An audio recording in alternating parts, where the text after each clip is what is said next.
مش عارف كواحد يعني عندك خبرات يعني اكيد برضه بخبراتك لازم تنتظر وتنتظر تشوف اللعبه وتاكد يعني تكمل اللعبه للاخر، وكان ممكن يتم احراز هدف وتنتهي القصه، او ممكن تجي لك ركله جزاء بعد اللعبه دي ركله جزاء واضحه وصريحه يتم احتسابها، وبالتالي كله مش هنتكلم في ركله الجزاء الضعيفه اللي انت حسبتها، فهنتكلم برضه الانتظار ده كان ممكن تستفيد منه باقصى استفاده كحكم. تمام. وبالتالي كان اذا ما فيش اي القرار مبرر للتسرع. بالظبط طيب بالظبط. طيب، النقطة الثانية يا كابتن جهاد، هل في أي أخطاء أخرى حابب تعلق عليها في المباراة لا، دي؟ في الاخر بنتكلم في انذار، بنتكلم في خطا فاول مش فاول، قصه الاخطاء اللي هي الصغيره، احنا بنتكلم على الاخطاء الكبيره اللي موجوده في المباراه، اللعبتين دول هم الاهم في المباراه، وخاصه ركله الجزاء سموحه التي لم تحتسب اللي اثرت بشكل كبير على شكل ونتيجه المباراه النهارده. طيب أنا في حاجة مهمة اتكلمت فيها في المقدمة، ما رضيتش أتكلم فنيا على الكابتن إبراهيم نور الدين، بس اتكلمت إداريا وكيفية تعامله مع اللاعبين. هل عندك أي ملاحظات في أسلوب الكابتن إبراهيم نور الدين في احتساب أي قرار تحكيمي أو في التعامل مع عناصر اللعبة داخل الملعب ولا؟ بص، انا ابراهيم بالنسبه لي اخ وصديق، انا فكره احنا سنين من شغالين مع دي بعض. حاجة على جنب، دي كلنا لا بنحترمها انا بتكلم، ونقدرها، انا بكلمك على انا كنت بكلمه في ده. يعني انا كاخ تمام. اكبر ليه، انا بتكلم يعني ممكن تغير اسلوب طريقتك والتعامل مع الناس.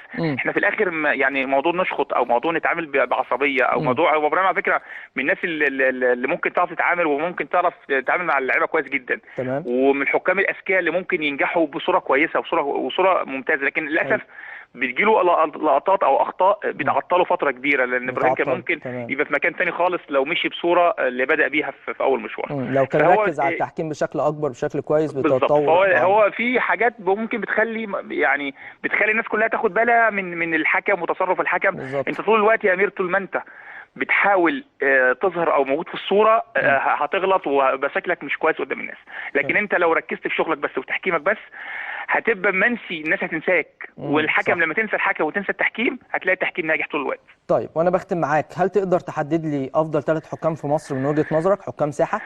لا، في الوقت الحالي صعب شويه عشان الوضع التحكيمي في مصر مش كويس، ما نقدرش نحدد حكم بعينه او حكام بعينها، لان في الاخر زي ما بنقول كده السيئه بتعم على الكل، لكن في الاخر عندنا حكام كويسين وحكام كويسين جدا، محتاجين نعدي اسبوع واثنين وثلاثه يا امير الناس تنجح تحكيميا، زي ما كنا ماشيين 10 ايام 15 يوم اللي فاتوا كنا ماشيين بصوره كويسه بالظبط، فكنا نستنى بس اسبوعين ثلاثه يعدوا بدون اخطاء تحكيميه واخطاء تحكيميه مؤثره، هتلاقي الدنيا تبقى كويسه والناس كلها تثق في التحكيم. لكن لما ترجع في ماتش زي النهارده بالمنظر ده هتلاقي الناس كلها ترجع تتكلم على التحكيم تاني، ولجنه الحكام طب اجنبي مش اجنبي طب مصري، هتلاقي الناس كلها تبدا تتكلم وتفتح المواضيع تاني. الانسب اجنبي يا كابتن كخبير يجي يدير التحكيم في مصر.